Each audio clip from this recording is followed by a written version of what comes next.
मुअज़्ज़िज़ साफ़ी हज़रात, आपका शुक्रिया कि आज आप हमारे गुज़ारिश सुनने यहाँ आए। हमें उम्मीद है कि आप हमारी आवाज़ बाब-इख्तियार तक मुयस्सर तरीन तरीके से पहुँचाएँगे। मुअज़्ज़िज़ साफ़ी हज़रात, ज़िले आवारा गुज़िश्ता कई अरसे से एक गैर यकीनी सूरत-ए-हाल से गुज़र रहा है और रोज़ बरोज़ हालात बिगाड़ की जानब जा रहे हैं। आए रोज़ नामालूम अफ़राद आम शहरियों को अगवा करते हैं और बाद में इन पे बेगुनाह तशद्दुद करके ज़हनी मरीज़ बनाकर छोड़ते हैं, या फिर उनको किसी मुकाबले में मुसल्लह दिखाकर बेगुनाह मावराए आइन व कानून शहीद कर देते हैं, जिसकी कई मिसालें मौजूद हैं।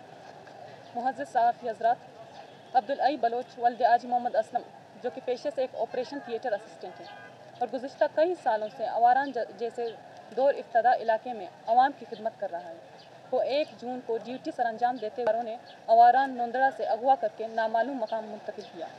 हमने उनके अगवा के खिलाफ ज़िले में तमाम ज़िम्मेदारों को राब्ता किया और अब्दुल अई की बाजियाबी में किरदार अदा करने की दरख्वास्त की।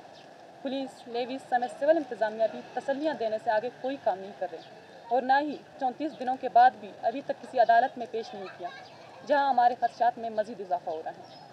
मुअज़्ज़िज़ साफ़ी हज़रात, अब्दुल अई बलोच एक मुलाजिम थे जो तनख्वाह से अपने गुजर बसर करते थे और अपने घर के वायद कफ़ी में उनके घर के तमाम अफराद उस पर डिपेंड करते हैं।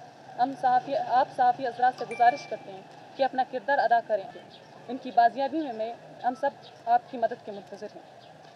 हम तमाम इंसान दोस्त समाजी और सियासी कारकुनान से और अवाम स्पेशली बलोच अवाम से इल्तिजा करते हैं कि हाँ, हक़ के लिए आवाज़ उठाएँ, हक़ के लिए नाले बुलंद करें, क्योंकि आज हम हैं, कल आप भी हो सकते हैं।